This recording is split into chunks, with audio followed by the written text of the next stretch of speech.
কি অবস্থা এরা আল্লাহ আল্লাহ আল্লাহ আল্লাহ কি কোনোদিনও আল্লাহ আল্লাহ আল্লাহ আল্লাহ দেখে কি করতেছে ক্যামেরা মাত্র করলাম আর কি হয়ে গেল পুরো রাস্তা থালা ব্যথা পাইছেন ভাই শেট শেট শেট ছাড়েন ছাড়েন আপনি ছাড়েন কোনোদিনও মানুষরা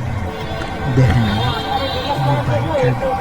জন্য ভালো বাইকারদের নাম খারাপ বুঝি নাই। হয় এই বাইকারদের জন্য। আমার ডিবেট করার জন্য এই বাইকাররা কোনোদিনও কেটে করো না এই বাইকাররা নতুন বাইক চালাতেছেন এইরকম করে আল্লাহ আল্লাহ এই বাইকাররা এরকম করার জন্য অন্য বাইকার কিসে, কিসে? বাইকারে তেল পড়ছে? হয় হ্যাঁ এটা হচ্ছে ওভারফ্লোতে বাইকারদের জন্য বাইক পড়ে গেলে ওভারফ্লোতে একটু তেল পড়ে আর কি এটা- কিন্তু বুঝছেন তো, না না না না না, কিচ্ছু হয় না কিছু বলে কিচ্ছু হয় না কিচ্ছু হয় না কিচ্ছু হয় না এগুলা বড় কিছু হয় না আল্লাহ বাঁচাই দিছে ভাই বড় কিছু হয় না এখানে দেখেন পুরোটা ভালো তো এই জায়গাটায় ব্রেক করাটা টাফ আর আপনি পুরোটা হাতের ব্রেক ধরছেন ঠিক আছে আপনি পুরোটা হাতের ব্রেক ধরছেন যার কারণে আপনার সামনে চাকাটা ঘুরে গেছে যদি পায়ের ব্রেকটা ধরতেন নর্মালি স্কিড করতে পড়ে যেতেন না হাতের ব্রেকটা ধরছেন পুরোটা হাতের ব্রেক ধরছেন যার কারণে আপনি পড়ে গেছেন